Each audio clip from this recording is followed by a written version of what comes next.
चाहे लाख नजारे हों, आंखें देखें उनको, लेकिन कहते हैं कि आंखों की महत्ता, अगर वो नैनन संत दरस नहीं देखा, अगर सज्जनों संतों के दर्शन नहीं करती आंखें, तो आंखें ऐसी हैं जैसे मोर के पंख के ऊपर आकृतियां बनी होती हैं, वैसे ही वो आंखें हैं।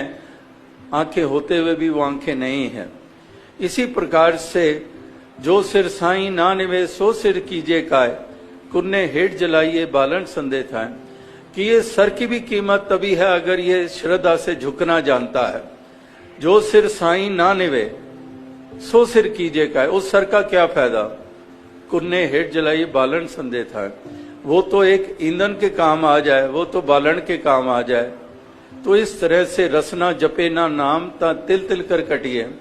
इस जुबान की भी कीमत क्या है, जुबान की भी कीमत तभी है अगर ये हरि का यश कर रही है, मधुर वाणी का इस्तेमाल है, दिलों को सुकून दे रही है, तब तो इस वाणी का महत्व है, वरना इस जुबान का भी कोई महत्व नहीं है।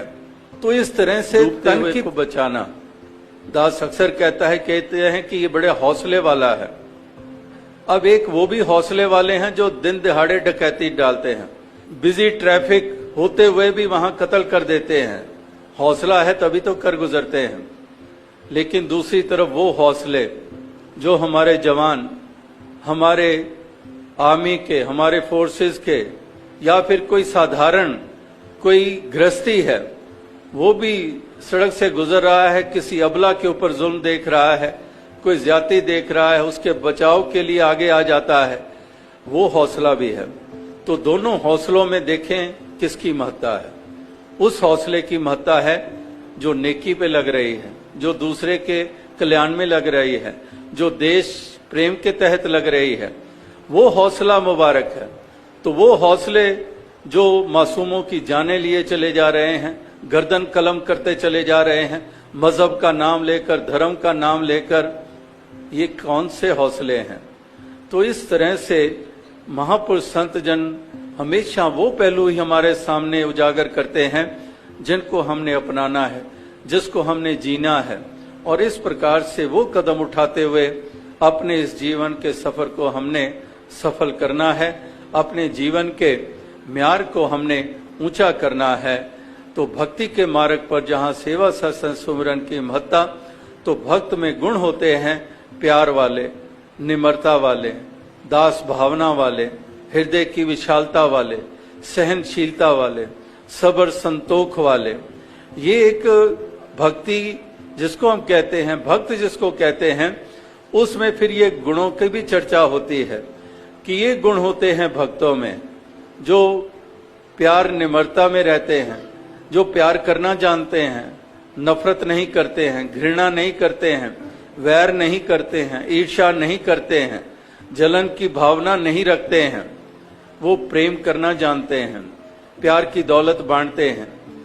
जैसे कहते हैं कि प्रेम प्रेम सब कोई कहे, प्रेम न जाने कोई, आठ पहर बहता रहे प्रेम कहाए सोए, कि आठों पहर बहता रहता है। पहाड़ों में भी आप जानते हैं कि झरने बहते चले जाते हैं, बरस के किसी महीने में चले जाओ, ऐसे झरने आपको देखने को मिलेंगे जो बहते ही चले जाते हैं।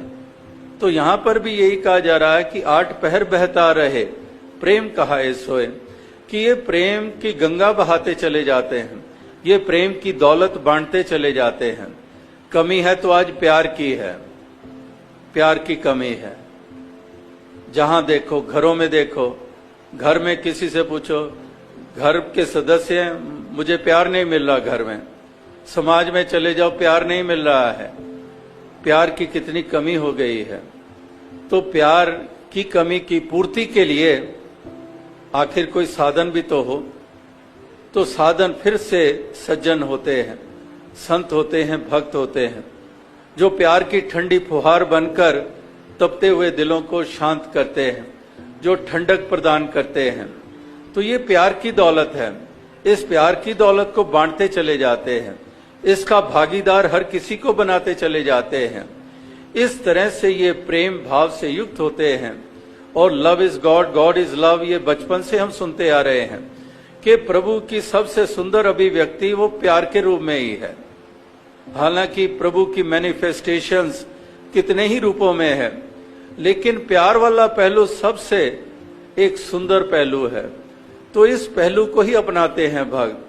वो इस प्यार की दौलत को बांटते चले जाते हैं, प्यार देते चले जाते हैं, करुणा के भाव से युक्त होते हैं, दया के भाव से युक्त होते हैं। इसीलिए सच्चे धर्मी भी वही होते हैं, क्योंकि दया धर्म का मूल है, पाप मूल अभिमान। तुलसी दया न छोड़िए जब लग घट में प्राण। तो एक दया भावना से युक्त होते हैं। महापुरुष मिसाल देते हैं,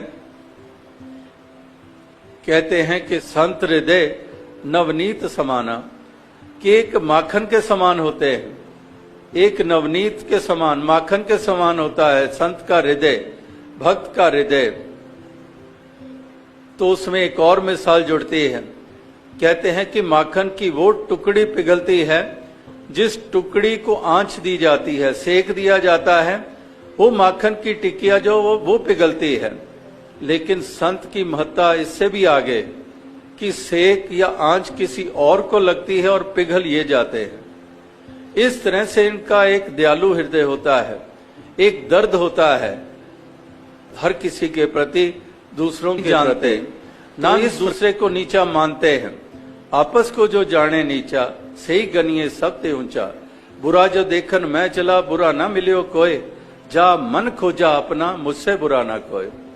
अपने आप को नीचा मानते हैं, अपने आप को दास मानते हैं, अहम अभिमान नहीं। दुनिया में तो दूसरों को ही नीचा माना जाता है और दूसरा बताया जाता है। जाति के आधार पर तू नीचा, मजहब के आधार पर तू नीचा, भाषा मेरी उत्तम, रंग मेरा गोरा, तू काले रंग का, तेरा तिरस्कार। इस तरह से अनेकों अनेकों नेशंस के हिसाब से, प्रांतों के हिसाब से कितने कितने बाउंड्रीज, कितने कितने दीवारें। तो इस तरह से इंसान अहम करता है, अभिमान करता है, तन का भी, धन का भी, विद्वता का भी अभिमान करता है और दूसरे को नीचा दिखाता है, दूसरे को नीचा मानता है। लेकिन भक्त महापुरुष ये सत्कार करना जानते हैं, ये दूसरे का आदर करना जानते हैं, अपने आप को निमाना मानते हैं, अपने आप को अधूरा मानते हैं और उसी अधूरेपन को पूरा करने के लिए ही हमेशा यत्नशील रहते हैं। और संसार में दूसरे को नीचा माना जाता है, अधूरा माना जाता है और उसकी फिर निंदा की जाती है।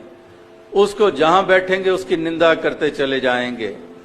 तो एक अंग्रेजी में कहावत है, if you spend more and more time in improving yourself, less and less time is left to criticise others. कि अपने आप को सुधारने में अगर अधिक समय लगाओगे तो दूसरे के ऊपर उंगली करने के लिए समय नहीं बचेगा। तो इस प्रकार से अपने आप को सुधारना, अपने आप को संवारना, तो इसलिए वो तभी संभव होगा, पहले अपने आप को अधूरा तो माना जाए, पहले वो विनम्रता तो आए। अगर है ही नहीं है, मैं ही हूं, मैं ही पूर्ण हूं, मैं ही सब कुछ हूं, तो मैं करते चले जाएंगे तो इंप्रूवमेंट का तो कोई स्कोप ही नहीं रह जाता है। क्योंकि आंख के सामने पर्दा आ चुका है, सच्चाई क्या देख पाएंगे। तो इसलिए विनम्रता, दास भावना, हृदय की विशालता, सहनशीलता, ये अनेकों गुण हैं जो भक्तों के होते हैं। इस निराकार का शुक्र करते चले जाते हैं कि दातार तेरा शुक्र है, तूने ये घड़ियां दे दी हैं, तूने ये पल छिन दे दिए हैं, ये कभी कभार हिस्से में आते हैं, ये दातार तेरा शुक्र है। ये भक्त शुक्र करना ही जानते हैं, शुक्राने का ही भाव रखते हैं। शहंशाह बाबा अवतार सिंह जी भी कहते हैं कि करदा रब दा शुक्र, हर वेले हर हाल दे अंदर करदा रब दा शुक्र। कि हर वेले, हर वक्त, हर हाल में, कैसी भी स्थिति, कैसी भी परिस्थिति, हर वेले हर हाल दे अंदर करदा रब दा शुक्र। तो ये शुक्राने के भाव के कारण ही आनंद ले रहे हैं। और अगर शुक्राना ना हो, शिकवे हो, तो आनंद कभी मिल नहीं सकता है। तो फिर ये बरसात हो, ठंडक हो, तपश हो, ये आनंद लेते चले जाते हैं, क्योंकि शुक्राने का भाव है। तो इस तरह से दातार कृपा करे कि ऐसे ही हर किसी भक्त को ये महत्ता प्रदान करे, ये भावनाएं प्रदान करे, ये मन की अवस्था प्रदान करे और साथ ही साथ ये दुनियावी सुख भी तन